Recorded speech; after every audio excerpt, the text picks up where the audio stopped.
وحمودين كودن بمجال بورما حروت قبل كوضل كسر موقنية دسمها ودين عصري لوجه هرجينية برتما سوق مجال بورما هي قاركي مدا حافظة يوكجونا مجال ده أو هرجينيسي ماملك الدولة هوسي مجال بورما وضلنا وامد كمد ودين كدحمرة هالبولا سوق مجال بورما تاسو هرجليين مانتا قولها الديان كدقمة بورما هركعي ماير كمجال بورما اسم رهاتنا وكاليوين كقادنية حقيقها الدولة هوسي مجال بورما subaxnimada hore saaka ayaa maamulka dawladda hoose waxay bilaabeen dhamaystirka qaybta labaad ee jidka wadadani dhexmara halbowlaha suuqa magaalada Borama taasoo muddooyinkii u dambeeyay aad looga dhursugayay dhamaystirkeeda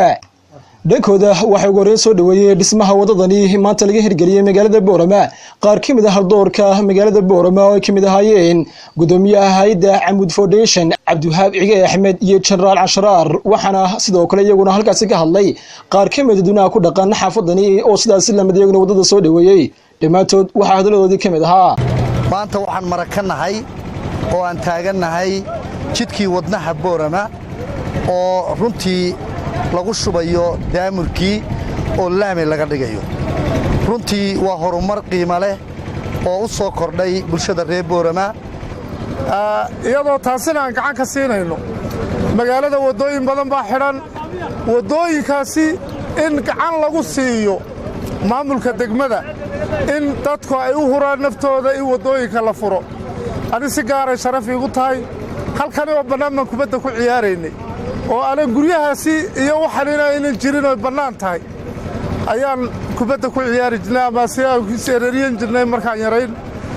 aadna maanta waan ugu faraxsanahay iyadoo halkii wadada laamiga laga bixinayo wadnihii Borama ay tahay runtii sida maxamed sheegay waxa weeyaan waa halbowle weeyaan wadadani oo wadnihii Borama runtii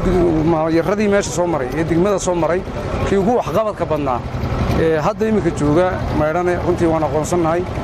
wax badan uu qabtay way jirtaa imikana waxaan u soconnaa wadadii galbeedka ee airport ka baxaysay oo 30 oo iyadna halka ku baxaysa hadaanu nahay shirkadda tech inaan ka qayb qaadano wadadaas oo laambadiskii iyo wadooyinkii iftiinkii ee magaalada iyo bilicdeedii anaguna arinta diyaar baan nahay markaan cartographic and land survey engineer baan ka ahay meesha waa maalintii ugu horeysay ee soo jiidatay wadada Borama ka socota yaani nin maayara oo ilaa isagu surveyera quantity control wax walba soo dhiga yaani aad iyo aad ay noo soo jiidatay intaas kadib waxa warbaahinta la hadlay duqa magaalada Borama Maxamed Xuseen Marane waxaana ku dadaaray bulshooyinka ku dhaqan magaalada Borama inay ilaashadaan dhismaha wadadani maanta loo hirgeliyay wax kan isagoo fariin u diraya bulshada ku dhaqan magaalada Borama aad celinay bahda saxaafada run ahaantii hawshan haynaa waa mas'uuliyadna saarnayd oo gudanayno runtii dadweynaha reer Borama waxaan ugu baaqaynaa wada kasta oo sameeyno iyaga ayaa dila biyaha saabuunta leh ku shubayaan baana dila waxaan ugu baaqaynaa marka biyaha inay ka daayaan qofku aqalkiisa ka soo qaadaya laamadiisa aqalkiisa u qiimo gelisay